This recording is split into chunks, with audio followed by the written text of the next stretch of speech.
দর্শক, যমুনা টেলিভিশনে স্বাগতম। আমরা এই মুহূর্তে আছি বাউফল উপজেলায়। বাউফল উপজেলায় যে এটিএম বুথগুলো রয়েছে, এটিএম বুথগুলোতে আসলে অর্থ সংকট সহ নানা সমস্যা দেখা দিয়েছে, যার কারণে এই ব্যাংকের গ্রাহকরা এক ধরনের ভোগান্তিতে পড়েছে। আমাদের এই বাউফল উপজেলাতে 4টি ব্যাংকের সচল এটিএম বুথ রয়েছে। এর মধ্যে ফার্স্ট সিকিউরিটি ইসলামী ব্যাংক, বাংলাদেশ ইসলামী ব্যাংক, পূবালী ব্যাংক এবং মার্কেন্টাইল ব্যাংক লিমিটেড। এই 4টি বুথের মধ্যে এইখানে যে বুথটি রয়েছে ফার্স্ট সিকিউরিটি ইসলামী ব্যাংকের যে বুথ,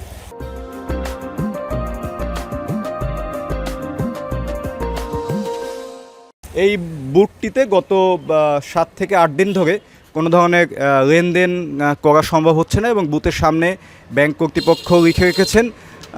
এটিএম বুথে গ্রাহকদের অবগতির জন্য জানানো যাচ্ছে যে এটিএম বুথে যান্ত্রিক সমস্যার কারণে কার্যক্রম সাময়িকভাবে বন্ধ রাখা হয়েছে। এছাড়াও আসলে যে বাউফলের অন্যান্য যে ব্যাংকগুলো রয়েছে, যে পূবালী ব্যাংক অন্যান্য ব্যাংকে কার্ডের টাকা দিলেও তারা বিকাল 5টা থেকে 9টা পর্যন্ত অন্য ব্যাংকের লেনদেন বন্ধ রাখতেছে। এবং সেই সাথে যে ইসলামী ব্যাংক রয়েছে, ইসলামী ব্যাংক লিমিটেডের যে বুথ রয়েছে, সেই বুথে শুধুমাত্র তাদের কার্ডের টাকা দেওয়া হচ্ছে, অন্য কোনো ব্যাংকের কার্ডের টাকা দেওয়া হচ্ছে না।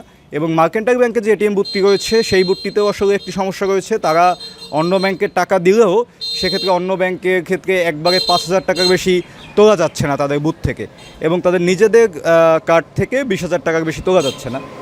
এরকম আসলে 4টি বুথই এই সমস্যার কারণে, এবং আসলে এই ফার্স্ট সিকিউরিটি ইসলামী ব্যাংকের বুথটি সম্পূর্ণ বন্ধ থাকার কারণে ব্যাংকের যে গ্রাহকরা রয়েছে, যারা আসলে প্রতিনিয়ত বুথের মাধ্যমে লেনদেন করে, তারা আসলে এক ধরনের বিপাকে পড়েছে। তাদের আসলে নানামুখী সমস্যার সম্মুখীন তারা হচ্ছে। জরুরি প্রয়োজনে ব্যাংক বন্ধ থাকলে তারা বুথ ব্যবহার করে আসলে টাকা তুলতে পারতেছে না।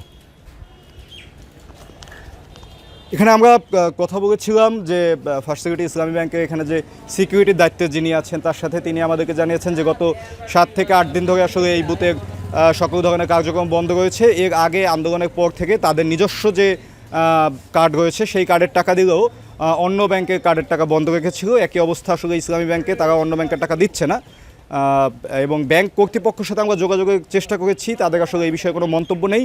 তবে তারা আমাদেরকে জানিয়েছে কেন্দ্রীয় নির্দেশনা অনুযায়ী আসলে এই যে লেনদেনটি, আসলে অন্য ব্যাংকের যে লেনদেনটি, সেই লেনদেনটি বন্ধ রাখা হয়েছে। পটুয়াখালীর বাউফল উপজেলা থেকে এটিএম বুথ সংক্রান্ত সর্বশেষ তথ্য জানাচ্ছিলাম। রইসুল ইসলাম ইমন, যমুনা নিউজ, বাউফল।